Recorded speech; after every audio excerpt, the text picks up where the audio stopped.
From the world headquarters of Fox News, it's The Kelly File with Megyn Kelly.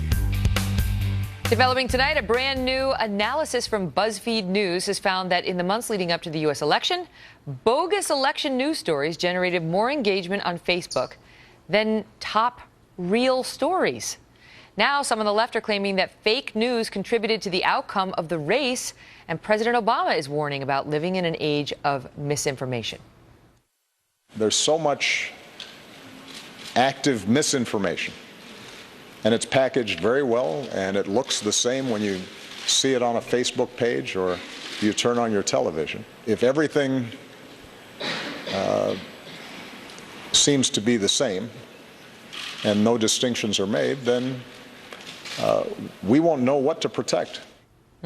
Joining us now, Chris Stirewalt, our Fox News digital politics editor, and Dana Lash, host of Dana on the Blaze TV and author of Hands Off My Gun, Defeating the Plot to Disarm America. Great to see you both. Thanks for having us. Fake news, it's apparently a real thing, though I don't know that it was a real cause of Hillary's defeat. Let's just start with, apparently the fake stories, the biggest ones, include that Mrs. Clinton sold weapons to ISIS. Whoa. That the Pope endorsed Donald Trump, that Ireland was accepting American refugees fleeing Donald Trump, and that RuPaul, the drag queen, said he was groped by Trump.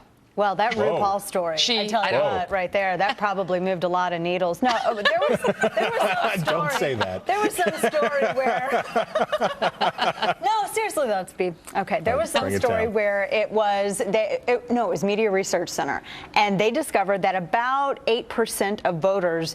They determined that maybe if what they had believed was being said about Hillary Clinton that they saw in the news, maybe if they would have believed it, it would have had an impact on the way that they voted. But nobody trusts the media. 78% of voters don't trust the media. That's an MRC poll from last week. So I don't really think, and those are so outlandish too. The RuPaul, that's my favorite. I haven't heard that one until tonight. That's the last straw.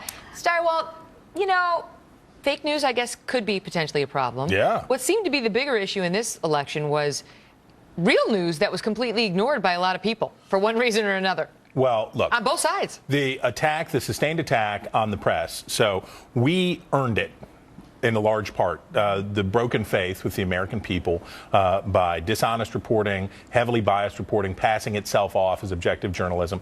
Decades of mistakes brought... Some of which was revealed in the WikiLeaks. Some was revealed in the WikiLeaks, and others just revealed by turning on the television for some channels and going, oh, I see how it is.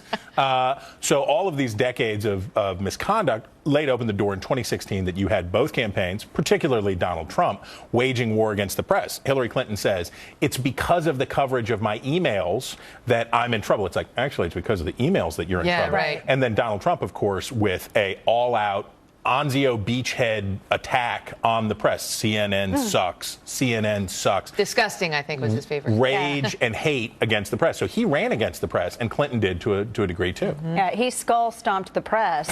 I mean, there's really no other way to put it. I mean, we have to use, it's colorful language, but that's exactly what happened. But the thing is, he did to the American media what so many voters have wanted to see happen for the longest time. I mean, think about this.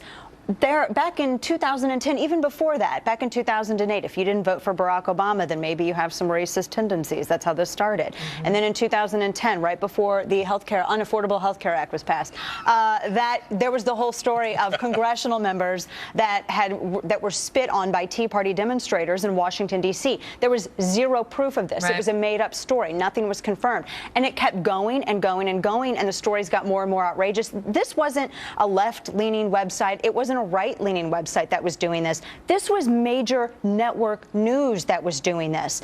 I remember there were reports of Tea Party activists that were carrying firearms, but they were cropping people out so you couldn't tell that it was a black American voter who was carrying a firearm lawfully. I mean, that's the kind of stuff they did. So people were. But now it's like that. It's almost like you just want to do over. Let's just start the media over again. It's just gotten so clammed up with bad information and bad actors, in some some cases, in the eyes of the viewers in particular. Social media is great because it connects people in ways that they haven't been before. The success of Donald Trump is a reflection not just of his ability to share information or misinformation, but it is reflective of the ability to create a network and an organization of people that transcend normal networks. Great, that's really good. But there is something that we have to pay attention to, which is if we can't be sure that we're telling people the truth and there aren't trusted sources, we won't keep the republic. Well, I would say no matter, we've taken a lot of bumps and bruises, we the press, and many of them have been deserved. Some have been better than others. But it's still a noble profession. We got a job to do. We are looking out for them. We are trying.